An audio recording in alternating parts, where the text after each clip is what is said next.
Now I'd like to call upon Dave Logsdon. He's the Vice President of the National Veterans for Peace organization, and he's also been the past president of Vets for Peace 27 in the Twin Cities. And Dave is going to tell us what's happening on the national level. David? Okay. David. Hey, all right. All right. Here. Well, Yes, what's happening on the national level, David? yeah, thank you. I'm still here. It's always a date on the calendar I look forward to is coming down to Peacestock.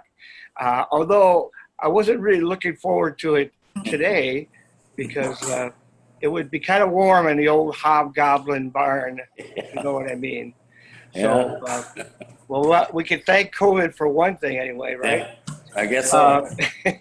Yeah, it's nice and cool. I'm sitting here in air-conditioned comfort with my my Peace Pocket. You saw that with Strong Buffalo. Man, Tom can really bring it, can he? He's just amazing. He's a dear, if I could call him a dear friend, going to many of his Buffalo shows and seeing his many performances of his poems. And I'm so happy to be able to come here on behalf of National Vets for Peace.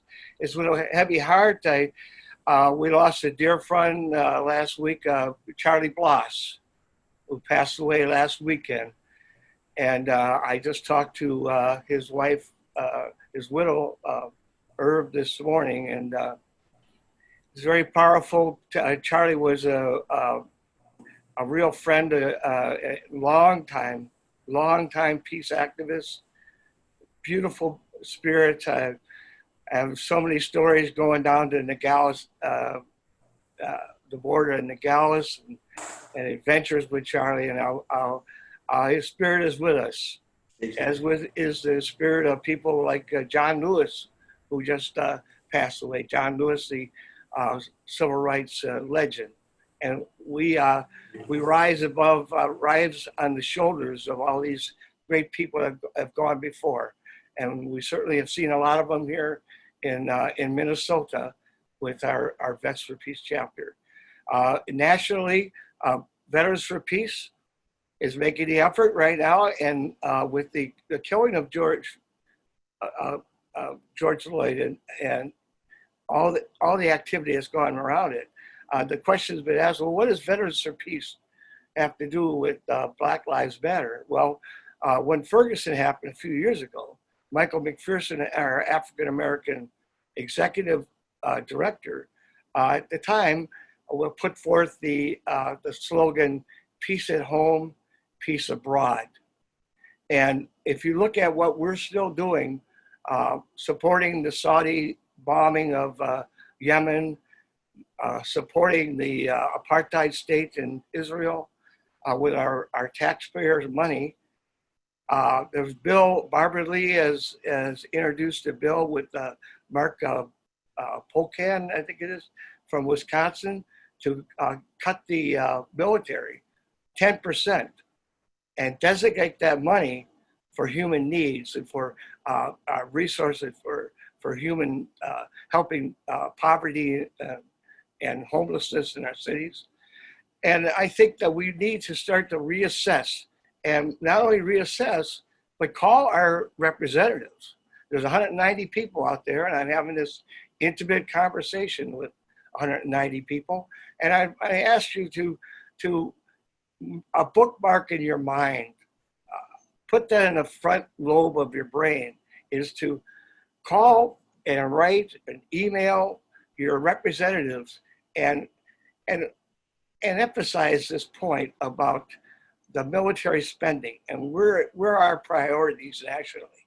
We need a lot of help here, and we're giving $5 billion in aid to Israel. This makes no sense.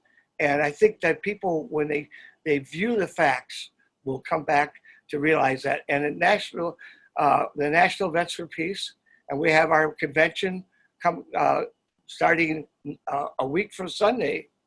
You can log on to veteransforpeace.org, and they'll give you information how you can sign up for that convention.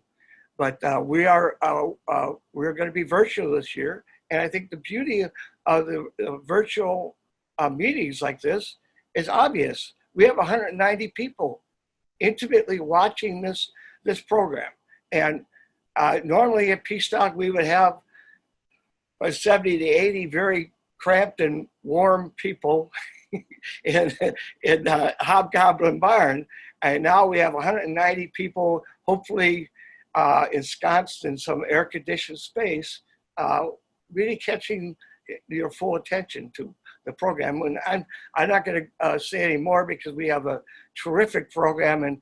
And Bill Haberdank, God bless you, man. This is your baby, and you bring it. You keep bringing it every year, and you're bringing it again, and this time to a wider audience. There's probably people in Europe watching this, probably having it's probably a cocktail hour and enjoy, because it's not cocktail hour here yet. So anyway, that's all I got, and let's have keep this great program going. Okay. Thanks, Dave. I'm back. Thank you, Dave. Okay. Appreciate that. We wish the National Convention well. Some of us will be there. We'll be there. We'll see you there. Okay.